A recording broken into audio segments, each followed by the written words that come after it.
There's the closing bell on Wall Street, and now it's Market Domination Overtime. Jared Blikre going to be along in a moment to get us up to speed on the details from this session.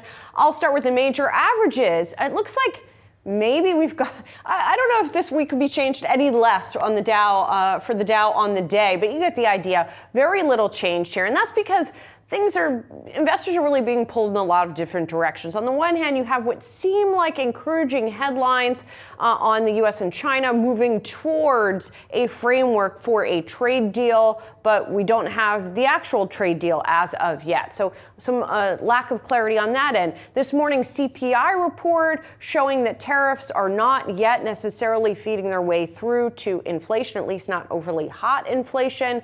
What does that mean for the Fed? Still a lot of questions about whether that's going to remain the case going forward. All said and done, the Dow having quite a volatile day and then finishing little change. The S&P 500, which was in the green for a couple periods over the course of the session, finishing down by 0.25%. NASDAQ, similar action there and finishing down by 0.5%. Meanwhile, quick mention of bond yields as we talk about CPI and Fed expectations, 4.41%. So we've definitely seen yields come down here as expectations have risen, looking at Fed funds futures for the Fed to perhaps cut once or twice this year, starting summer, maybe into fall. Jared's got a closer look at today's action.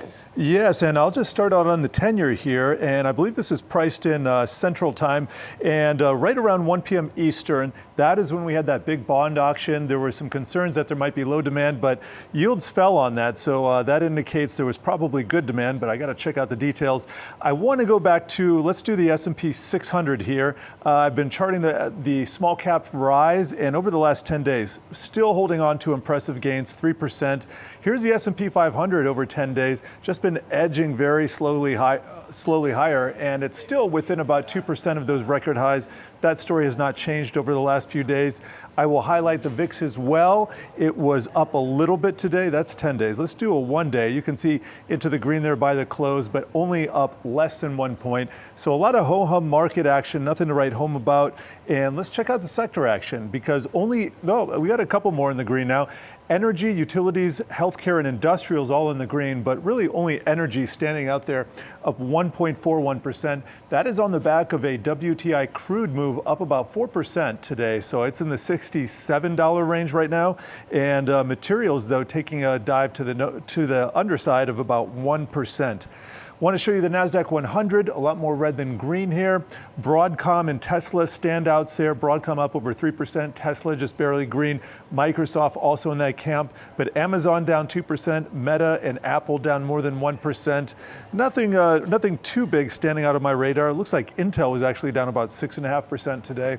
And then we want to check out the Dow, and we'll get into some leaders as well. So aside from the mega caps that we just looked at, Visa up today about 2/3%, Chevron not surprisingly to the upside as energy was a standout, and then Caterpillar up 1.25% right there in the right-hand side of your chart. I mentioned leaders, so I'll close on this. Small oil, PSCE is that small oil ETF, that was up 2%. Then we have a Korean ETF, ARK Innovation Fund, so some of those smaller names, ITA, BETS, TAN. Go down the list, but what's interesting here, home builders took the biggest tumble, down 1.5%, and then transportation, I was looking at the Dow Transport Index, and that was down, I believe, the most in several weeks. So transport took a little bit of a tumble today, but again, nothing to write home about. So I'll send it back to you, Josh. All right, thank you, Jared.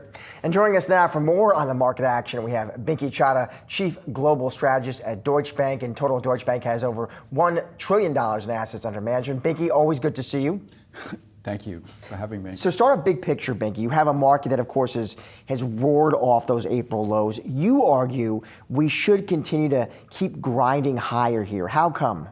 If you look at, the most basic measure of positioning that we have, which is our overall measure of equity positioning, it's a Z-score measure, so it goes between -1 and +1. We went well below -1 in the aftermath of April the 2nd. And we've been bouncing up since then, but we are still today basically at -0.5 in round numbers. So the market's still underweight, despite the fact that the market is mostly back and we're actually higher than we were just prior to April the 2nd.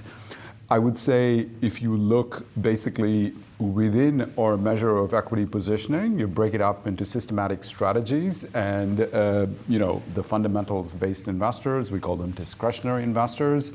And I would tee off what Julie was just saying about the market. Looks like it's not been going anywhere. And to say a strange thing, going nowhere for a while will take you up in U.S. equities, given where we are today, because if you're going nowhere, and part of that is being basically the ranges are narrowing.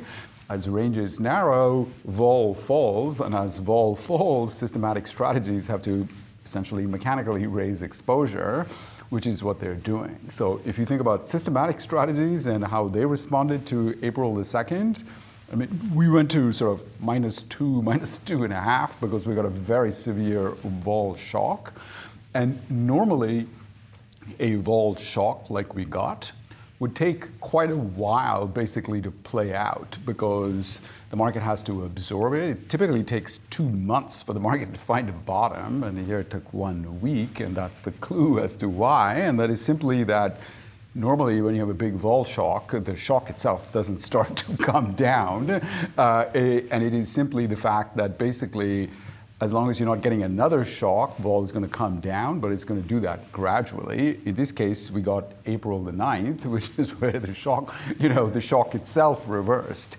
And so we have basically, as my colleague Parag, who puts out our positioning weekly, the title of his piece is "The Shortest Vol Shock Ever." And it's a lot shorter than most. So it's typically 2 months to find a bottom, and it's 4 or 5 months to climb back up. We are already higher than where we were. Yes, we are. And this is similar actually to some research we looked at yesterday from Bespoke Investment Group, which looked at the swing in the VIX, which I think was the recovery that you pointed out was the third largest on record, going back to 90 when the VIX started. So all of that, as you say, is contingent on as long as there's not another vol shock. And I don't think anyone thinks there'll be another vol shock like there was on April 9th.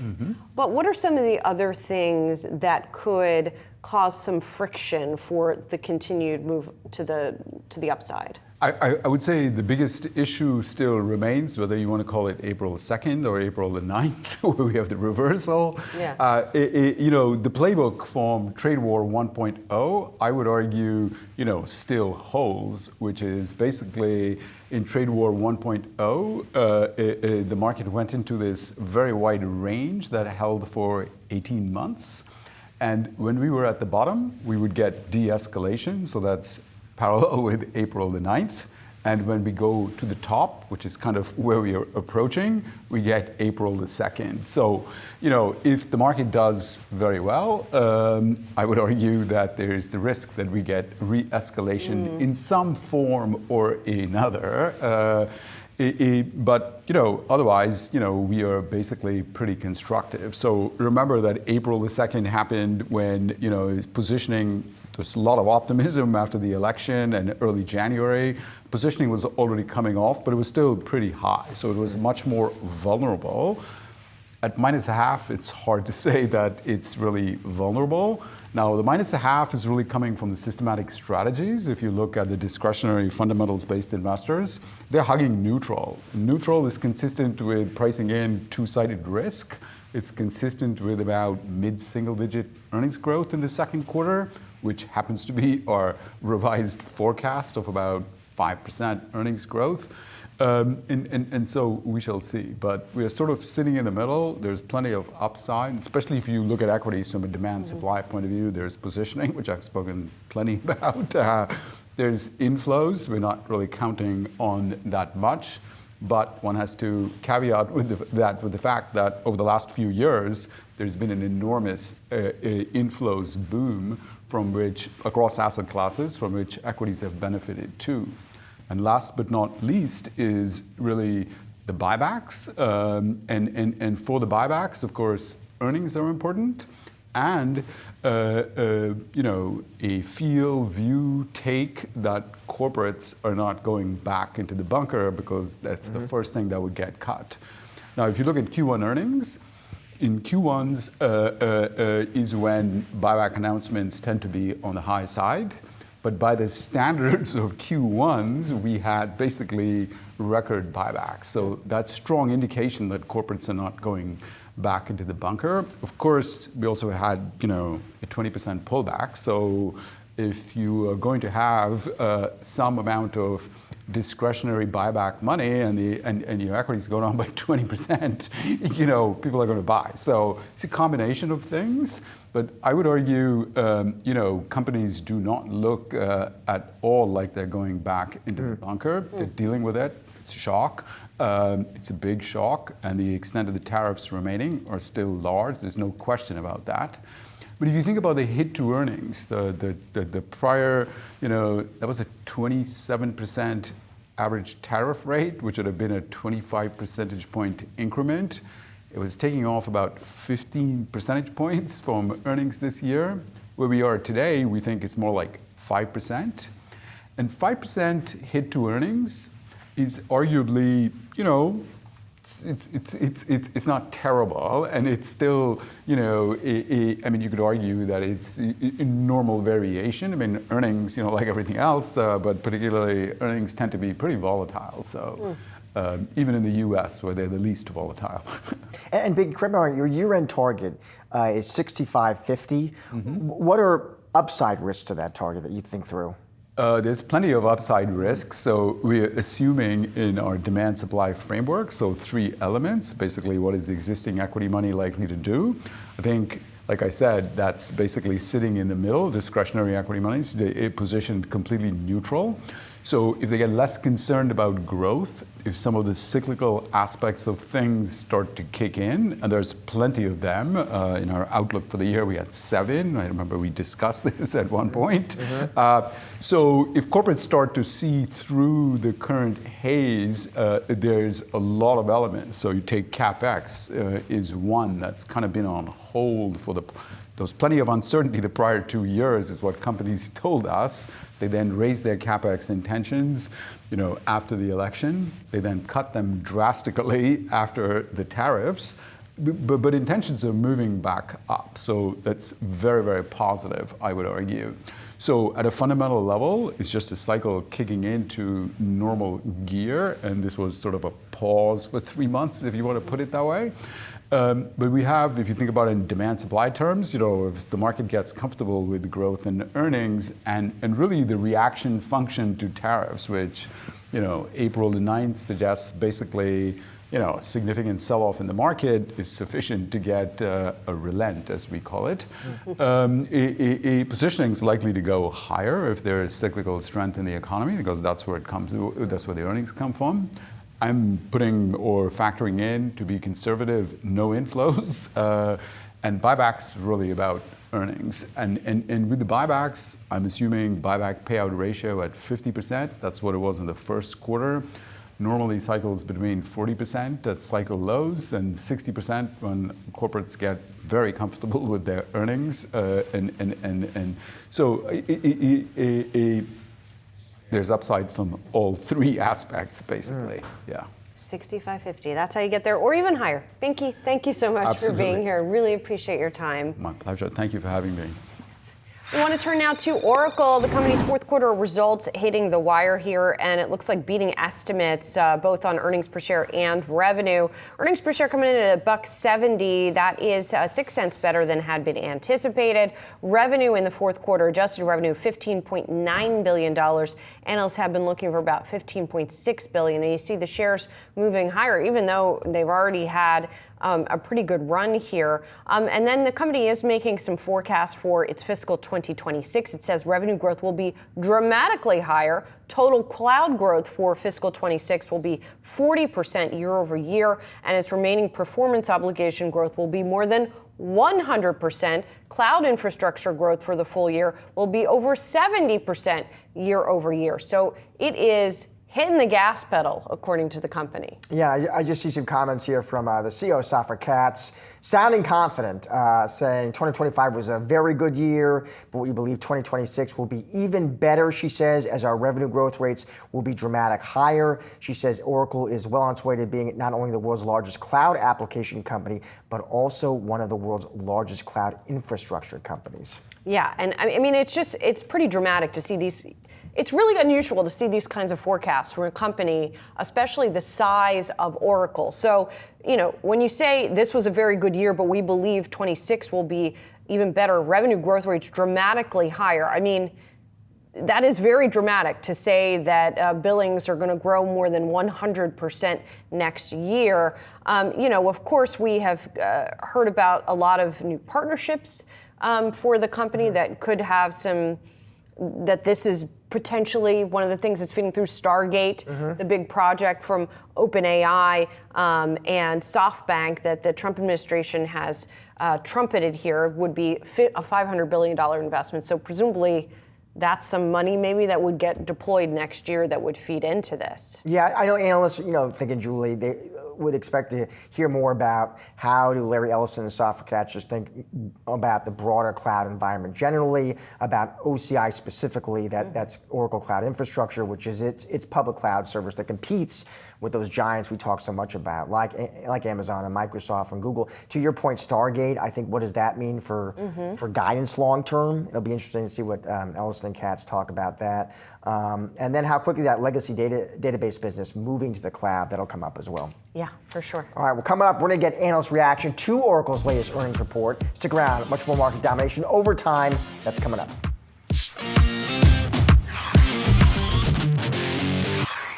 Oracle shares are rising after reporting a beat on earnings in the fourth quarter. The company also expecting a triple-digit multi-cloud revenue growth rate to continue in fiscal year 2026.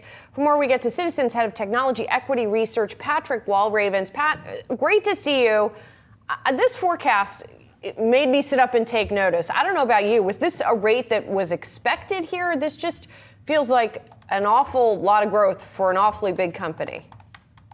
Okay, first of all, it's absolutely remarkable, right? And as you said, Julie, for a $60 billion company to talk about numbers like this is amazing, and I'll touch on them quickly in a second. But I will say this: Safra Catz has been telling you this is coming, and it's been a long wait for people who own the stock because remember they missed the last two quarters, both on the top and the bottom line, despite the fact that they were booking an enormous amount of business. So last quarter, they had the top and bottom line miss, but they told you they'd had their strongest bookings quarter ever. And so what you're seeing happen now is all of that business that they've been booking is finally starting to turn into revenue. And so they mentioned that their cloud business, which grew 24% this last year in fiscal 25, would grow over 40 this coming year. The cloud infrastructure, which grew 50% in the last year, will grow over 70. And that their RPO, which in RPO stands for remaining performance obligation. I know it's kind of jargonish, but that's basically their bookings. It's their backlog. And so their backlog will double again in the next year. So Oracle's been working hard, putting a lot of pieces in place, and you're finally seeing it all come to fruition this quarter. Pat, when you think about OCI, Oracle Cloud Infrastructure, which is competing there with Amazon and Microsoft and Google, all those hyperscalers we talk so much about, Pat, what are OCI's competitive advantages in that fight, Pat? What do they bring to the table? It's a great question, and it's funny because Larry Ellison has been running the same playbook. I mean, he started this company in the late 70s. I've been covering it, believe it or not, since 2002, right? But he runs the same playbook over and over again. And that playbook is make products that perform better at a lower cost. And the way he words it is kind of funny. He words it as, we have to give you more for less, constantly. And so the Gen 2 infrastructure, which is what OCI is built on, is super high performance and is able to provide higher performance for less cost. And particularly for big companies who are training models who have a lot of inference, that's pretty attractive. I want to get you to explain a little bit more on that through the lens of something you wrote about in your preview note for these Oracle numbers. You talk to a lot of folks, do a lot of channel checks, and you said OCI, you heard from an industry source, is, quote, not busy trying to build GPUs, is setting up some very impressive clusters, and delivering on what these high maintenance customers require. what does that mean? What is the point of all that? The Yeah. point of all that is, the three big hyperscalers obviously are Amazon, Google, and Microsoft. And Oracle is, up and coming, but it's number 4. And all of those hyperscalers, as they provide training and inference for AI, are using an enormous amount of Nvidia chips. And they're all designing their own chips in order to reduce that dependence on Nvidia. Oracle is not taking that approach. Oracle instead is just focusing on building the best data centers that they can to provide the best performance at the best price, and they're not trying to build their own chips. So they're very focused on just solving their customer's partner, and also, that endears them to Nvidia, of course. So their partnership with Nvidia is really tight. Pat, I believe Oracle is both investor and I think also technology partner for that Stargate project. How should investors think about what that could mean for Larry Ellison's company looking forward financially and strategically? Well, so Stargate, just as a reminder, is a massive AI infrastructure initiative where you have SoftBank, OpenAI, Oracle, and then you have Microsoft and Nvidia as the technology partners. And initially, they were talking about $100 billion investment, and then over time that was potentially going to go to as high as $500 billion. So the real benefit that Oracle is going to reap there is way more bookings for providing that AI infrastructure services as these data centers are getting built. The first one, which is a massive footprint in Texas. And I think when they gave you that guidance talking about how RPO can double again, my guess is we'll hear on the call that Stargate is part of that. You mentioned the call, Pat. Let's say you have the opportunity to ask Mr. Ellison or Ms. Safra Katz a question or two. What would be top of mind for you? So this may not be the number one thing that investors care about, but I'm a dad. I have 4 kids, and I would love to hear Larry's point of view on what's going to happen to jobs for our children in our society as more and more of these AI algorithms and applications are able to do more and more of the jobs that humans did historically. And, that's something that the Anthropic CEO has been talking about lately, too. I think that's basically the biggest question facing our society today. And I would love to actually hear Mr. Ellison's take on that. Pat, as always, sir, great to have you on the show. Thank you. All right. Thank you for having me. Time now for what to watch Thursday, June 12th. Starting off on the economy, the producer price index that's coming out in the morning. After wholesale inflation fell in April, economists forecasting prices to rise 0.2% for total PPI and 0.3% for core PPI on a month-over-month basis. The new data coming after this morning's consumer price index. Consumer prices rising less than expected in May. Moving over to earnings, we'll be getting some reports including Adobe, RH, and Lovesac. Adobe announcing results for the second quarter after the markets close. Analysts expect growth expectations to be low, driven by a slowdown in creative cloud subscriptions. Analysts also anticipate year-over-year revenue growth will decelerate for the 5th straight quarter. And taking a look at jobs, weekly initial jobless claims data is coming out in the morning. Economists see that number dipping slightly to 242,000, meaning fewer people filed for unemployment benefits compared to the week prior, and that the job market continues to show resiliency. That'll do it for today's Market Domination Overtime. Be sure to come back tomorrow at 3 p.m. Eastern for all of your coverage leading up to and after the closing bell. But don't go anywhere. On the other side of the break, it's Ask You for a Trend. I've got you covered for the next half hour with the latest and greatest market-moving stories so you can get ahead of the themes affecting your money. Stay tuned.